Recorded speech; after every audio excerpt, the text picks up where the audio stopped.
Selamat pagi, selamat bergabung kembali di Ngaji Channel Ngolah Jiwa ini. Kebetulan hari ini episode spesial karena kita sedang berada di puncak pendakian Gunung Pundak. Dan kenapa kok episode ini spesial? Karena kita di sini sekalian menyatu dengan alam. Pada kali ini kita akan membahas tentang jiwa ketidaksadaran manusia. Seperti biasa kita akan membahasnya dengan seorang analis Jungian, yaitu Pak Denino. Selamat pagi Pak Denino. Selamat pagi. Ya, kemarin kan sempat membahas jiwa kesadaran manusia, dan sekarang ini akan membahas jiwa ketidaksadaran manusia. Jiwa ketidaksadaran manusia itu seperti apa, dan apakah juga memiliki piranti atau konten seperti jiwa kesadaran manusia? Ya, baik. Kalau sebelumnya kita bicara tentang kesadaran manusia, yang sentralnya itu adalah ego. Kemudian ego pusat kesadaran, dan kesadaran itu punya konten ya. Konten itu ya bisa informasi, pengetahuan, di mana ego menggunakan pirantinya kemarin adalah pengindra, pikir dan rasa, bahkan dapat intuisi juga.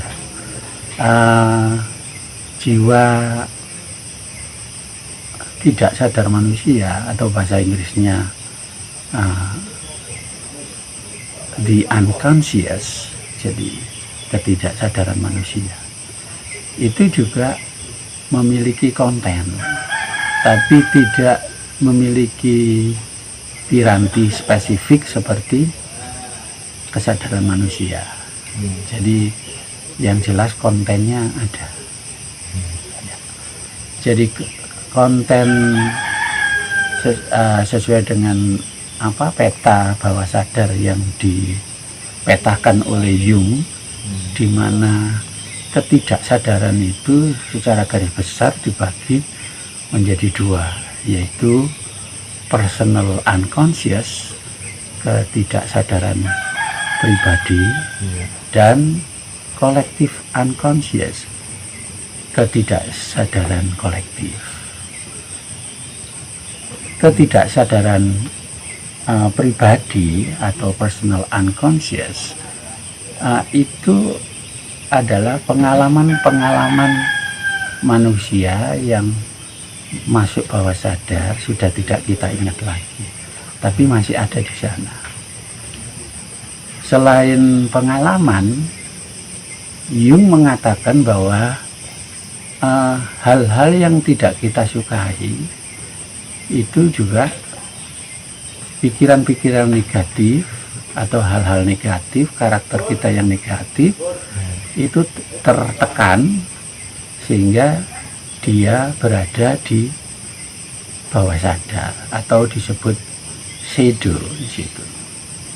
Jadi konten dari personal unconscious itu adalah pengalaman-pengalaman masa kecil. Apakah itu bentuk trauma, itu juga masuk dalam pengalaman.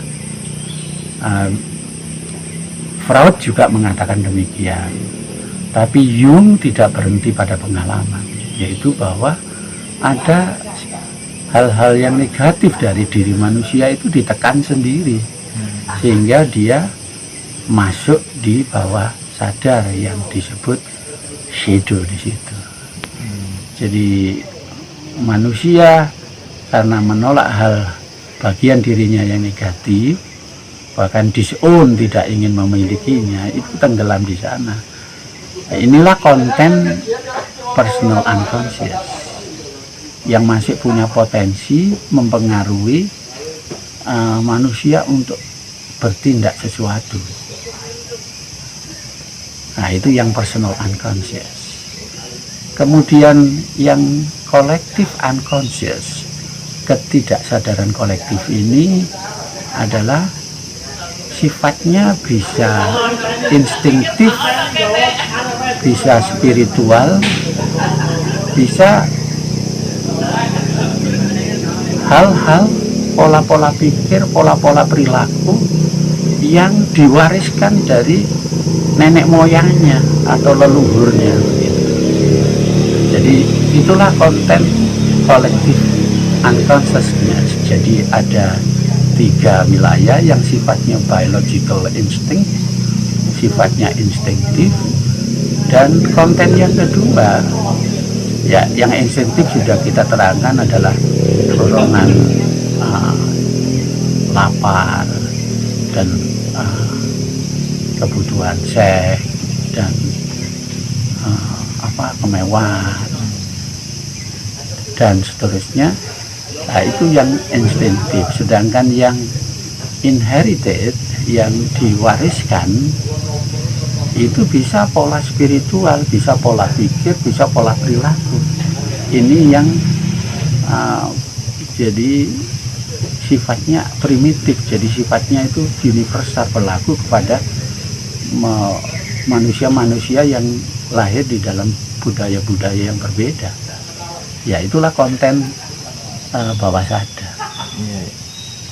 Ya, jadi kan ini katanya jiwa ketidaksadaran manusia atau unconscious itu katanya kan unknown, tidak diketahui. Tidak diketahui. Iya. Lah, jika itu unknown, bagaimana jiwa kesadaran manusia itu bisa memahami konten-konten jiwa ketidaksadaran manusia? Oh iya, ya pertanyaan bagus. Ya kalau ini disebut unconscious, tidak sadar. Ya unconscious is unconscious. Tidak sadar ya tidak sadar, artinya tidak kita sadari.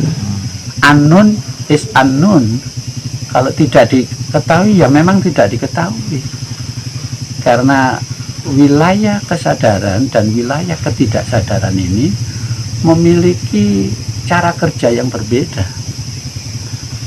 Jadi terpisah seperti otak manusia yang terbelah jadi 2. Jadi dia punya mekanisme yang otonom, bawah sadar, ketidaksadaran punya cara kerja yang otonom, kesadaran juga punya cara kerja otonom. Jadi memang mereka terpisah. Karena itu, karena terpisah, kesadaran tidak bisa memahami karena punya cara kerja sendiri. Nah, bagaimana bisa kita mengetahui konten kolektif unconsciousness ini atau personal unconsciousness ini kalau dikatakan tidak disadari oleh kesadaran dan tidak diketahui oleh kesadaran juga? Ini hebatnya Jung. Jadi Jung mengidentifikasikan berdasarkan penelitiannya yang terus menerus bahwa seperti shadow. Bagaimana kita memahami shadow, bayangan kita? Shadow kan bagian dari diri kita yang negatif yang kita tolak sendiri. Dia tenggelam di situ jadi shadow membayangi kita. Bagaimana kesadaran mengerti ini? Tidak bisa mengerti. Cuma ada yang bisa dimengerti adalah produk-produknya. Ya termasuk tadi collective unconsciousness, personal unconsciousness, itu hanya lewat produknya yang bisa dipahami oleh kesadaran. Contoh shadow ya. Bagian negatif diri kita sendiri kita tolak. Sehingga seolah-olah kita disown, tidak memiliki, kan gitu ya. Karena tidak memiliki, ya nggak merasa. Kalau saya ini bisa jahat, nggak merasa. Nah, itu bisa dipahami lewat proyeksi bawah sadar kita. Jadi manusia bertindak melakukan sesuatu yang merupakan proyeksi isi bawah sadarnya. Shadow-nya ini bisa dilihat perilaku kesadaran manusia memproyeksikan kepada orang lain. Contohnya, jahat kamu jahat. Nah, itu menunjukkan bahwa dia sendiri juga jahat. Tapi ya ada parameternya. Tidak harus selalu orang bilang jahat itu terus dia jahat juga. Jadi ada pirantinya, sifatnya yang tidak wajar. Jadi memang ada metodenya untuk mengatakan bahwa itu merupakan proyeksinya. Jadi kalau saya mengatakan bodoh kamu, berarti dia pernah bodoh atau akan bodoh suatu saat nanti. Jadi itu tidak sadar karena berlebihan, tidak wajar. Itulah dirimu. Nah, itu cara melihat konten bawah sadar itu seperti itu. Nah, itu yang dari bawah sadar ya. Kemudian yang kolektif unconscious ya. Jadi kolektif unconscious ini contohnya manusia bisa mendapatkan intuisi. Nah, ini juga dari gudang aspirasi yang ada di bawah sadar ini. Jadi dia muncul kemudian ditangkap oleh kesadaran, punya ide baru. Karena di wilayah kolektif ini ada yang spiritual, ada yang pola pikir. Jadi dulu ada muncul. Nah, itu caranya, produknya yaitu intuisi. Kalau berupa itu pola ide. Mimpi kalau itu berupa pesan-pesan, simbol-simbol di dalam mimpi. Bisa juga tidak mimpi. Tiba-tiba kelihatan sesuatu seperti orang indigo. Nah, di situ saya kira produknya. Lalu apakah dengan personal unconscious dan collective unconscious itu perjalanan kita itu masih jauh untuk menggapai true self? Iya, untuk menggapai true self pertama ya harus mengenali produk-produk bawah sadar. Jadi kita mengenali. Jadi kalau setelah mengenal itu baru kita tahu diri kita itu yang sebenarnya. Kalau itu tidak kita ketahui, bahkan kita tidak sadar bahwa sumbernya dari sana, ya kita nggak bisa masuk ke wilayah true self. Karena bagaimana Anda bisa menemukan true self kalau Anda tidak paham dirimu sendiri, yang tanpa kesadaran Anda dia sudah menggerakkan Anda. Sering kita mengambil keputusan seolah-olah punya alasan, tapi sebetulnya dasarnya adalah insting kita yang mengambil keputusan. Hanya kita menggunakan alasan tertentu.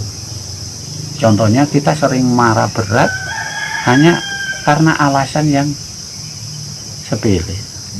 Alasannya saya marah karena ini, tapi efeknya kok melebihi dari alasan itu. Ya, saya kira begitu. Lah, ini konsep psikologis Jung. Tapi kalau di simbol-simbol Jawa ini kira-kira gimana? Sepengetahuan saya pada simbol-simbol Jawa itu ada cerita wayang kulit itu yang tertera pada ceritanya Dewa Ruci. Iya. Pada waktu itu Guru Durna itu menyuruh Bima untuk mencari air Tirta Perwitasari. Ya. Tujuannya Guru Durna itu untuk menyesatkan Bima. Tapi di situ malah Bima menemukan siapa jati dirinya, katanya. Iya. Iya. Yaitu kalau di konsep jiwa ini, di konsepnya psikologis ya ada yang namanya proses individuation proses. Jadi ini proses menuju sampai di true self, ya mungkin seperti Bima itu. Jadi memang dari Jawa-Jawa itu ada, dan seperti Bima bisa dihalangi saudara-saudaranya agar tidak bergeri kan ya. Iya. Karena saudaranya bicara di kesadaran ya, tapi Bimanya ini sudah, bahwa sadarnya sudah nyatu, nggak bisa. Saudara angkatnya apa itu yang kera putih itu, Anoman itu berusaha mencegah tidak masuk laut ya, karena menurut kesadaran Anoman, kamu tidak akan bisa, dan ini berbahaya. Tapi karena Bima sudah dalam proses mengenali diri, termasuk bagian dari jiwanya, itu tidak terpengaruh. Nah, kayaknya ada simbol-simbol Jawa juga, ada kelihatan sebangun dengan teori psikologi itu. Ya. Menarik. Mungkin saya kira cukup. Oke. Terima kasih untuk webiarnya pagi ini Pak Dimino.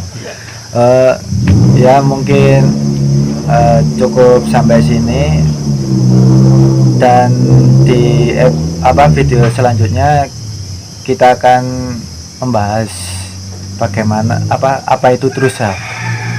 Ya begitu ya Pak Dimino. Oke. Iya. Oke, terima kasih telah menonton video di ngaji ngolah jiwa ini. Selamat beraktivitas kembali.